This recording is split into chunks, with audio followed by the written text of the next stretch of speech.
Welcome to drboycetv.com, the home for intelligent Black people. My name is Dr. Boyce Watkins, and I wanted to come in today and talk to you guys about something really awesome that I just heard about called Kiddie Credit.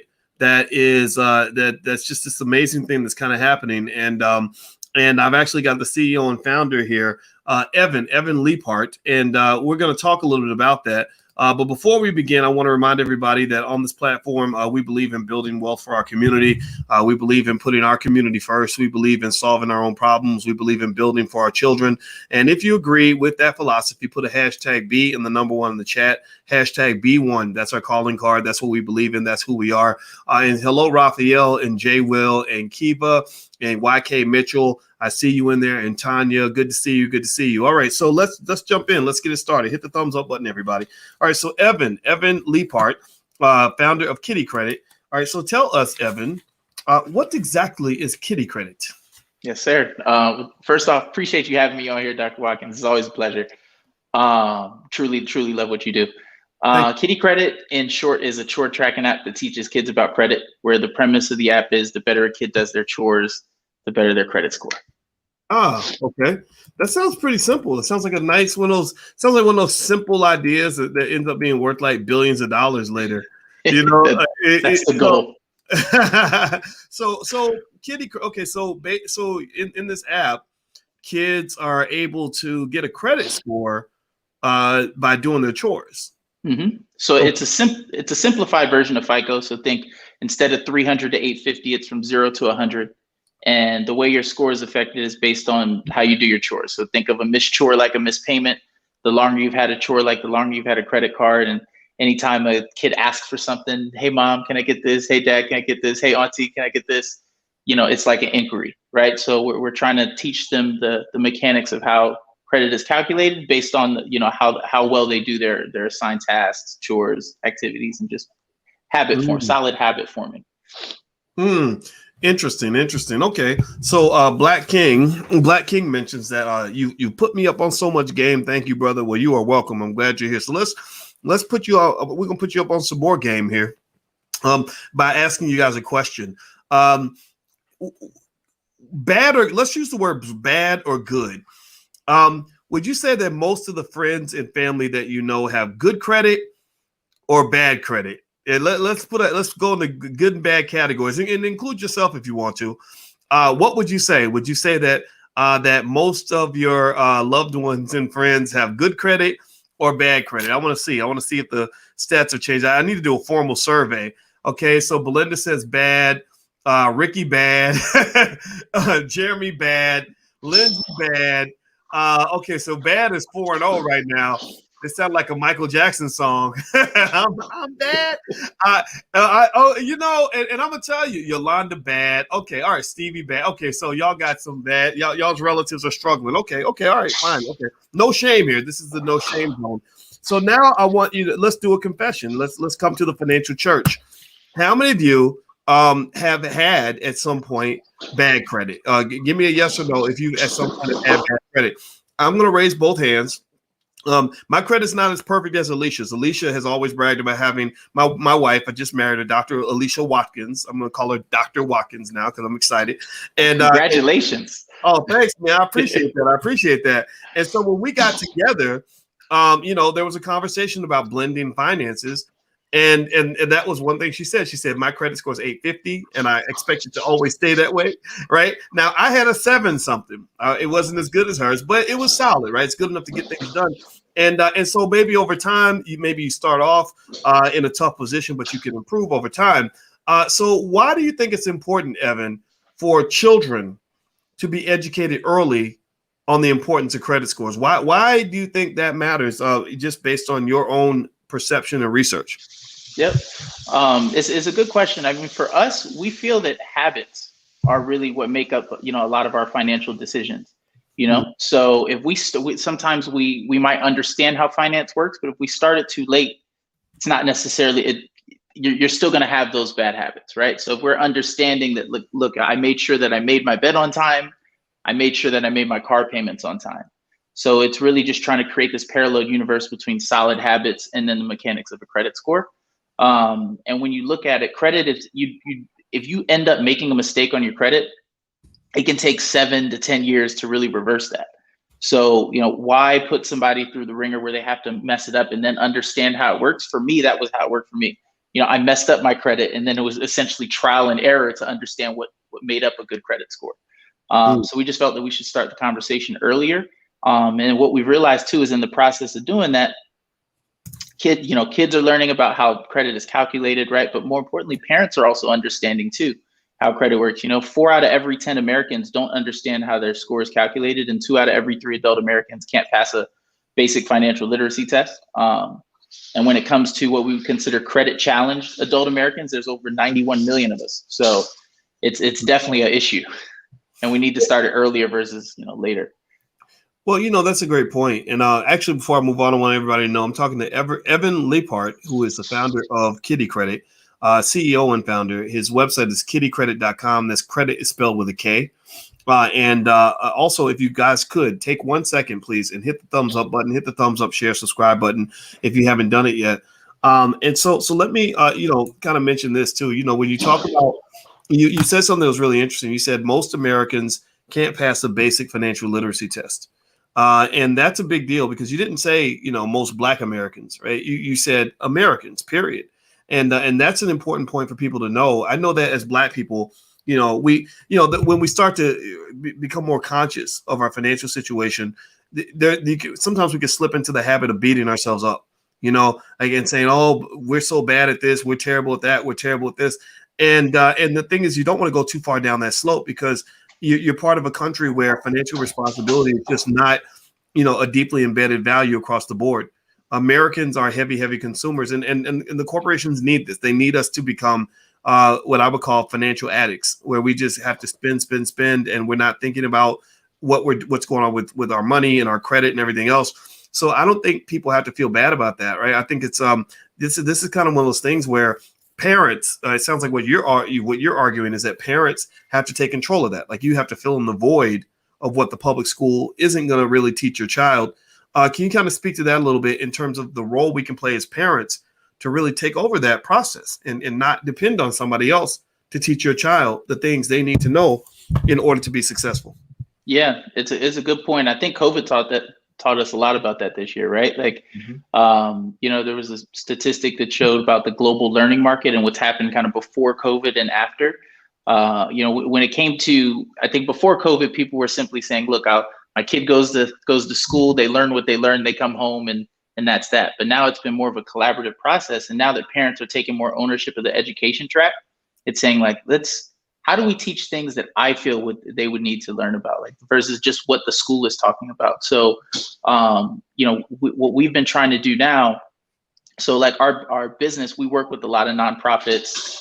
We also work with credit unions, but essentially what we're trying to do is bring kind of a holistic unit between the after school programs, take like a YMCA, for example, and the parent at home. And what tends to happen is in these after school programs, the parents that are more engaged with the kids and they drop them off 5 days a week, they're checking on Google Classroom to see how they're doing with their work. They better perform across the board. So, but the parents need help. A lot of times there's parents that are in situations where they have to work multiple jobs. There's things that need to be done to help out. So what our app can do is the organization will be able to add a chore or task for the kid to be able to do that reinforces parent engagement. It could be something simple like tell your mom to check Google Classroom, tell your dad to sign field trip permission form, things like that move the needle on their education, and it kind of brings it together so they're not two siloed environments where like I'm at home, I'm at school. I think post-COVID, that type of reality is gone now. And I agree with you 100%. It's just like even working, people always used to use this term work-life balance. And I think that's kind of this term that was created, through, I guess, maybe the Industrial Revolution or something, where we were trained to go and spend more time at our job than we spend, with our kids. And instead, I actually saw it more so as work-life blend. I work, I can be living and working at the same time, and you may not even know that I'm working, but I'm working, right? And I think that that's important to know, because the family, I believe, should be a critical element in the whole development of a child. The family should be incorporated into pretty much every aspect of your life on some level. Like I when I'm working, my family's in the room next door, and I like it that way because it's like now I'm multitasking. I'm able to still be the best father I can be because I can run right upstairs and discipline the kids. But I can also still go out here and hustle and accomplish all the things you could if you were, leaving your children to go to a corporate office all day, right? And so to that point, it sounds to me like you're saying the same thing with education. That education does start at home. Education starts with the parents, period. And the school can supplement that. And so with Kiddie Credit, I guess I want to ask this. So in terms of your app, which everybody should download the app. They can get it in the App Store or something like that. Mm-hmm. It's on iOS and Android, so you can get it on both platforms. Okay, iOS and Android. Let me ask you this. Actually, what is your background? Like, how did you get into this app development space? Are you a programmer, or are you a financial analyst, or are you an entrepreneur, or what drove you to even go in this direction anyway? Yeah, my why. So like, I've always been an entrepreneur more than anything, right? Like I'm the non-technical founder, right? Like I've really been on this pathway for about 4 years, but I really started this because of entrepreneurship, right? Like I really believe that the best way that we can address the wealth gap in our country is through the lens of entrepreneurship. And in order to increase the number of entrepreneurs, especially in the Black community, we need higher credit scores. That way we can get access to a business loan or line of credit to be able to start a project that we want to start. I know there's alternative things that are coming out nowadays, like crowdfunding, but still the credit score is really one of the key components to addressing the wealth gap, be it entrepreneurship or even home ownership, which is one of the most significant statistics around the wealth gap itself, right? So taking that conversation, it was like, what could we do to really change the conversation about credit so you understand it before you need access to it, and do it so it's not just one class in 7th or 8th grade, it's something that you instinctively understand over time. And that was where I created the correlation between a fake credit score and chores. But the idea was in my head for about a decade. I had no idea how to make an app, right? I was more so, my entrepreneurial endeavors were more so mom and pop type. I had a cleaning business, auto transport business. But it wasn't until about 4 years ago that I really started to take this project seriously. I was like, I've been mentoring kids for quite some time. My credit score was in a decent space to where I had a large enough credit limit to really kind of go for broke with it. And I did that, right? Like, so I started making the wireframes, built it out. And just along the way, we've really had, some strong validation around what we're doing. We have Equifax as a partner, large nonprofits as clients, people I've always looked up to, like Dr. Watkins, hearing about our projects. So it's been a fun ride, but it really just started from the lens of entrepreneurship. Like, how can I feel that we can address the wealth gap most significantly through entrepreneurship, but to start that and do something at scale, it's got to start with credit scores. So let's teach about credit before you even need to have access to it. Well, I'll tell you what, the reason that we're talking, is that when you do good work, like the people that you look up to eventually start looking up to you. They start looking and seeing what you're doing. And I saw you and I met at an Equifax event. It was like, I think for Black History Month. Yep. And I was really impressed with it, man. I thought that it was great.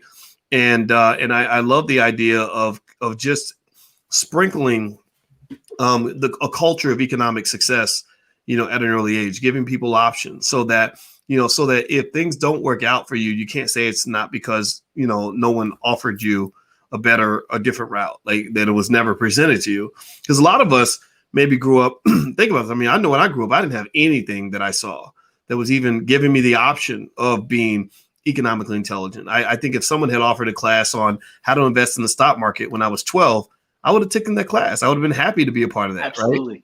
Right? I just didn't even know that stuff was out there at all. Right. And then by the time you learn that it's out there, you see it like, okay, well, that's for somebody else. That's for those people. That doesn't apply to me because, I'm a poor Black kid and that's all I can ever be. And then there's so much more. So let me ask this.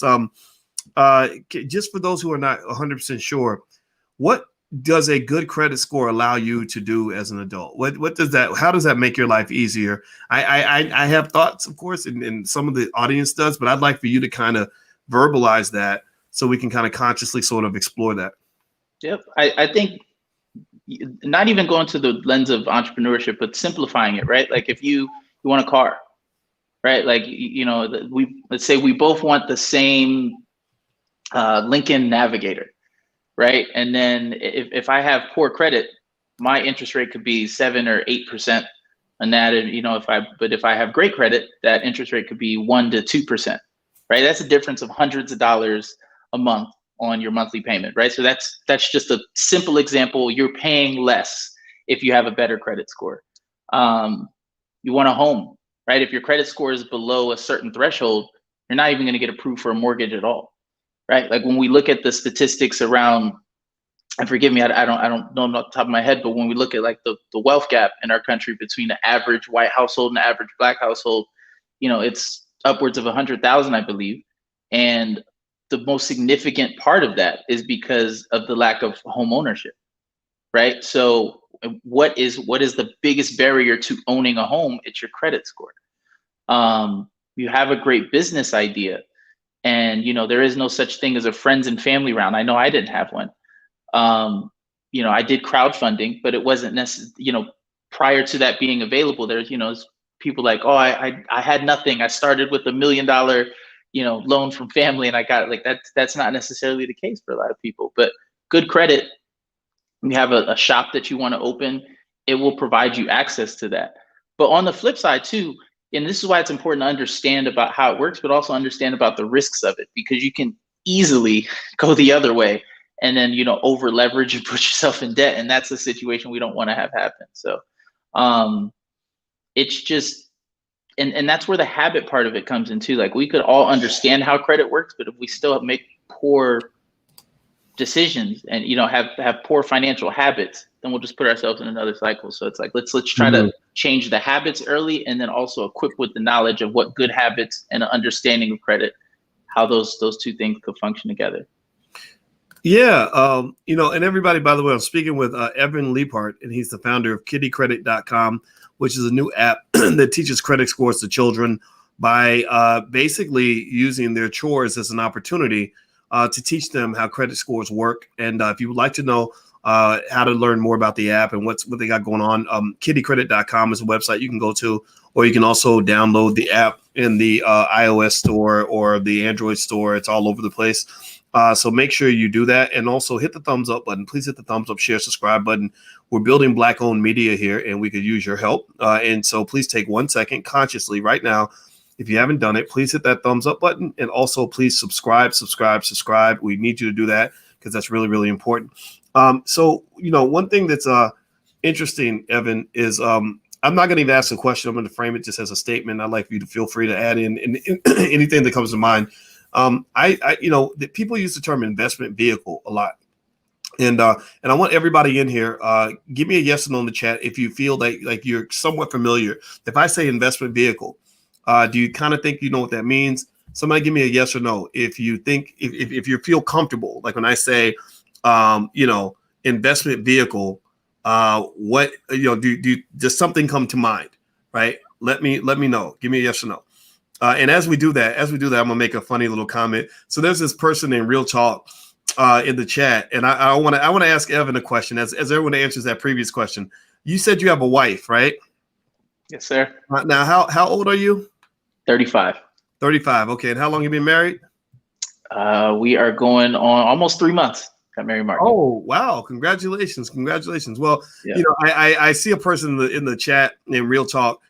Who says there's this term when I got married 2 weeks ago, and they've used this term called simp, because I express openly how much I love my wife, and I love the fact she has children. I love the children, and I heard somebody use that term simp, and people are like, oh, Dr. Boyce, just ignore that, because it's not even the majority of people. But I said no, I want to take that head on because I kind of feel it's very sad that a lot of our men never learn like what manhood means. Manhood means accountability. It means responsibility. It means caring about other people. It means defending, protecting children. It means, loving the women in the community. And so anyway, I brought that up because I kind of really want people to also understand how your relationships and marriage and family plays a part into your wealth journey. So Evan mentioned earlier, and maybe you can talk about this if you want to, and then we'll go back to the previous question. Your wife, you said that you got this idea partly from your wife. Am I right? Is that accurate? Well, no, that I had the concept before then, because we have known each other for quite some time, but Kiddie Credit was in my head around like 2010. But definitely thinking about family, she was a part of it for sure. But no, it was me just at a sales job, had my headset on, and I was like, man, I need to find a way to teach about credit earlier. Okay, for some reason I remember you, but you mentioned your wife earlier, right? I said absolutely. I think what that was from the lens of is I don't think the company would be in the place it was without her, because it's really allowed me to just when your home is centered, you're just able to lock in. So that was 100%. Yeah, and that's a point I wanted to make, for the young boys out here that never really learned like what manhood looks like. Like they think some guys unfortunately think masculinity is like, smoking a cigar and drinking liquor and, or having girlfriends and all that. And that's all fine and good. But no, it's about knowing where your resources lie, where your assets are in your life, and understanding all the different assets that you have that are around you. And one great asset, and you're not the first person who's come on this podcast who's built a really powerful company, powerful brand in partnership with a great spouse. There was another woman, Kim, I don't have her last name in front of me, but she came in and her and her husband, two very smart people. I think they're both about 31 years old. They created a hair care brand called Curl Mix. Some of y'all who are watching remember when we brought them in. And I kid you not, they were maybe hustling together, grinding together, making about $35,000 a year. And then they put their ideas kind of on top of each other and joined a group to kind of help them refine what they were doing.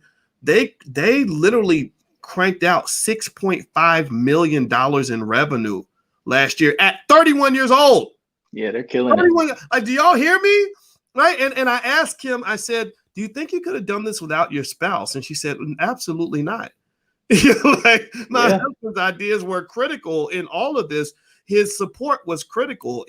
All that, so a lot of the people that will look at a guy like you and say, oh, you're 35 and you're married and you're such a simp, what's wrong with you? Those are the guys that are still struggling, that aren't doing well. Maybe they're, stuck in child support court paying all these babies' mamas or whatever, right? Because they've been given the wrong model of manhood in terms of, so I had to really pivot on that point a little bit so that people will know that this is not just a matter of X's and O's of making money. That's important, but it's about culture. It's about family. It's about all the areas that are going to affect your ability to be the most productive human being you can be. Now, did you have something to say on that? Yeah, I was going to say, as a founder, especially of a tech startup, like, it's by far one of the most difficult things I've ever done, right? And I live in Miami. I've lived here for the past 17 years. Spent a year in LA, but been here for pretty much my whole adult life. And without a center, it's very easy to lose your way, and just being able to lock in and have a goal and just like be centered and have tunnel vision and somebody that supports the entire journey, because it's rough, like there's no on and off switch. It's not a 9 to 5. If it's a 9 to 5, it's from 9 a.m. to 5 a.m. So just understanding that you need somebody in your corner for that. And it really helps. I mean, it's been night and day, the productivity of the company. And I think everybody on the team too would be able to attest to that as well. So, yeah. So let's go back to investment vehicle. Those of you who watch me, y'all know my ADHD will kick in every now and then. I'll start going in a different direction, but I always bring it back. I always do. So let's go back to investment vehicle. I ask you, give me a yes or no if you feel like you kind of know what I'm talking about when I say the term investment vehicle. Some of you said no. A lot of you said yes, but it seemed like the majority actually said no. Let me kind of help you understand what Evan's talking about in terms of credit scores and investment vehicles. Think of an investment vehicle like a regular vehicle, like a car, right? If you have one type of vehicle, like another vehicle is like a bike. So if I'm on a bike and you're in a car, who's going to be able to go further? Who's going to be able to go faster? My bike, let's say I'm the fastest cyclist on the planet. Let's say I'm faster than Lance Armstrong. Hey, but you have a car. Let's say you're a fat person with a car, and I'm a really fit person on a bike. Who's going to travel the fastest and the furthest? Who the person with the car or the person with the bike? It's going to be the person with the car, right? And then you got other vehicles though. You've got you've got something faster than a car. You got a helicopter. Helicopters are faster than cars. Then you got airplanes. Airplanes are faster than helicopters, and rockets are faster than airplanes. So the point is that you have faster and faster vehicles that are available to you. And credit is, to me, it's a faster investment vehicle where you can, sort of fast forward, almost like a financial time machine, and create financial realities really fast because you've got access to things like credit, just the basic access to capital, the ability to go to a bank, sign a piece of paper, and have them loan you a bunch of money, allows you to have things now that you don't have to wait for. Like that car that's $80,000, $40,000, whatever. You don't have to wait till you save $40,000. You can go ahead and borrow the money, right? Or that house that's $300,000. You can get that money right now, start living in the house, next month, as opposed to waiting 20 years or 30 years to save up that amount of money. But the thing about vehicles, faster and faster vehicles, is that you have to be a better driver, right? If you go from a bike to an airplane and you have not taken the time to learn how to be a careful pilot that's focused on safety, what's going to happen when you get in that airplane? You're going to die, right? It's going to kill you. It's not going to get you there faster. It's going to kill you, right? So having a good credit score and having access to capital is something that gives you a faster vehicle. You can do so many things. You have so much more financial freedom, so many more options than you would otherwise. But you got to be smart. You got to be responsible, because credit and debt is extremely powerful. How did I do, Evan? What do you think about that analogy? So if I had a pen and paper, I would be right, because I was just about to tell you, I'm absolutely using that example. It's a great example. Thank you. Sure. Thank you. For sure. I'm the king of analogies. I didn't realize I had that talent until I started teaching. And when I was teaching at Syracuse University, it's like, okay, how do you get 19-year-olds to be interested in this boring stuff that we're teaching as finance professors? And I would think about all the different ways that it relates to things we understand in life, and that's what led to me writing my first book called Financial Lovemaking, where I was like, a lot of the economic concepts actually relate to love, relationships, and sex, and all this other stuff that's really interesting. And let's just, make the analogies fit. And then what happens is that when you relate it to something you understand, it sticks, right? Yep. And I think that for us as Black people, this stuff has to really stick. And I love what you're doing, man, with Kiddie Credit. I love the idea of getting our kids started off right. And I hope everybody watching, everybody who's watching in the chat, give me a yes in the chat if you plan to download this app for your kids. I'd like a verbal confirmation in the chat so that we can let this brother know that we support him and we want to see him win and we want to see him successful. So give me a yes in the chat if you plan to download the Kiddie Credit app. Kiddie, go credit spelled with a K. The website's right there on the screen. So let us know you want to download it. So Evan, any last words? You're not going to die or anything. We're just going to end the interview. But so any last words before we bounce out of here? No, man, I just, keep up the good work what you're doing. Everybody out there, really start to look at how we can take ownership of our future, not just for ourselves, but also for the generation that comes after us. Let's each do our part to move the needle to make it a better place, especially, for the Black community. That's what we're doing this for. Everything that we do moves the needle, right? Like you teaching about finance, be trying to teach about credit. It's all piece of the puzzle. So I appreciate everybody listening, and Kiddie Credit, you can reach me there. If you want to reach me personally, you can find me on Twitter, Instagram, wherever, just Evan Leapart, first name, last name. All right. KiddieCredit.com, Kiddie, credit spelled with a K. And also general financial literacy. We have our business school for children. It's blackmillionairesoftomorrow.com. The first month is free. So feel free to go to blackmillionairesoftomorrow.com. We focus on stocks, entrepreneurship, and real estate. If you want your kids to learn in that space, feel free to take a look. It's a great program, and I think you guys will like it very, very much. So thank you very much, Evan Leapart from KiddieCredit.com. Please, everybody, give my brother a digital thank you and a digital round of applause for his extraordinary work, and also to his lovely wife and his family for backing him up on this. Being an entrepreneur is hard. A lot of you in here understand that. And so I hope you'll support this brother and what he's doing. So thanks a lot, Evan, man. It was great seeing you, brother. Thank you, brother. All right. Everybody have a good day, and we'll see you soon. Take care. Peace.